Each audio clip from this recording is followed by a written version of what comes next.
Panas, panas, panas. Rivalitas Amerika Serikat dan China makin memanas. Gak hanya dalam diplomasi ekonomi dan penguasaan tata niaga dunia, persaingan di sektor kendaraan listrik yang dikembangkan oleh korporasi swasta asal kedua negara itu juga gak kalah ketat.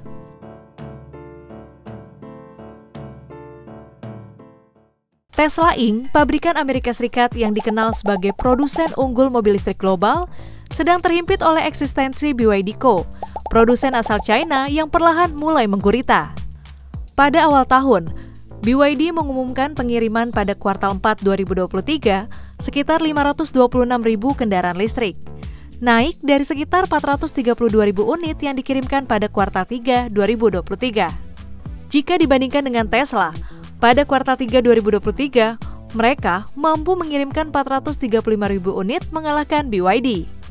Tapi sayangnya, kedudukan tersebut nggak bisa dipertahankan pada kuartal 4 2023 yang hanya mengirimkan sekitar 485.000 unit. Selisih penjualan keduanya pun menjadi yang paling ketat sejak kedua perusahaan itu memproduksi mobil listrik secara massal. BYD memang menawarkan produknya dengan harga terjangkau.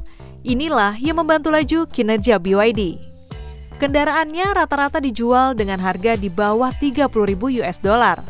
Sementara kendaraan Tesla rata-rata masih di harga 40.000 US dollar, bahkan setelah semua pemotongan harga pada 2023. Ya, ini menunjukkan kalau pembeli mobil mencari model yang lebih terjangkau di tengah ekonomi dengan suku bunga tinggi. Nah, kamu gitu juga nggak? Di sisi lain, para analis meyakini BYD dapat mempertahankan profitabilitasnya hingga tahun depan berkat lebih banyak penjualan kendaraan kelas atas serta berlanjutnya ekspansi ke pasar luar negeri. Setelah melampaui Amerika Serikat, Korea Selatan, dan Jerman dalam beberapa tahun terakhir, China kini menyaingi Jepang dalam memimpin ekspor mobil penumpang secara global. Bahkan BYD berencana untuk meluncurkan dua model terbaru di Jepang pada 2026 untuk mengguncang dominasi para merek lokal seperti Toyota dan Honda. Landscape kompetitif industri otomotif berubah. BYD telah melakukan persaingan sejak lama agar dapat melakukan hal ini lebih cepat dari perkiraan siapapun. Dan kini seluruh industri harus berlomba untuk mengejar ketinggalan.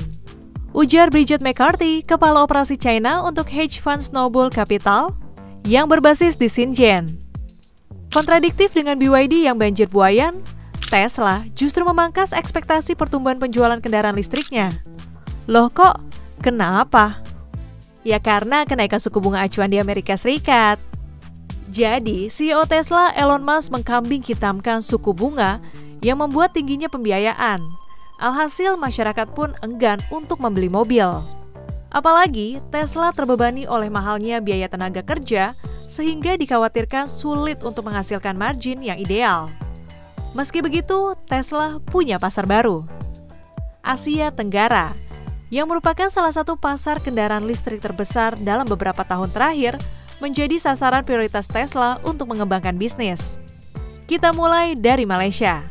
Pada 2023, pemerintah Malaysia memberikan lampu hijau bagi Tesla untuk menjual mobil listriknya di sana. Mereka juga akan membangun infrastruktur pengisian baterai. Katanya, Tesla juga sedang dalam pembicaraan untuk memperluas operasional bisnisnya di negara ASEAN lain, termasuk Thailand. Tapi ambisi Tesla untuk memperkuat pasar di Asia Tenggara kayaknya bakal menghadapi tantangan dari BYD. Apalagi BYD telah mengalahkan para pesaingnya dengan menguasai kawasan itu. Meski begitu, jalan BYD menguasai pasar kendaraan listrik nggak selalu berjalan mulus. BYD mesti menghadapi tantangan dengan negara lainnya, yakni India. Rencananya, BYD membatalkan rencana investasi untuk kendaraan listrik usai proposal investasi senilai 1 miliar US dollar ditolak oleh pemerintah India. India mempermasalahkan keamanan mengenai investasi dari perusahaan China. Sementara pihak BYD memahami kalau proposal investasinya memiliki muatan politis akibat pengawasan investasi China di India. Meski mengalami sejumlah tantangan, BYD tetap melakukan ekspansi pasar. Indonesia pun dilirik. BYD telah menanamkan komitmen investasi di Indonesia sebesar 1,3 miliar US dollar. Dengan adanya investasi dari BYD, Indonesia tentu nggak perlu menunggu investasi besar lainnya untuk mengembangkan kendaraan listrik di Indonesia, termasuk Tesla. Memang sih, Tesla katanya mau berinvestasi di Indonesia, tapi sampai sekarang masih wacana. Kita masih di PHP-in Elon Musk nih.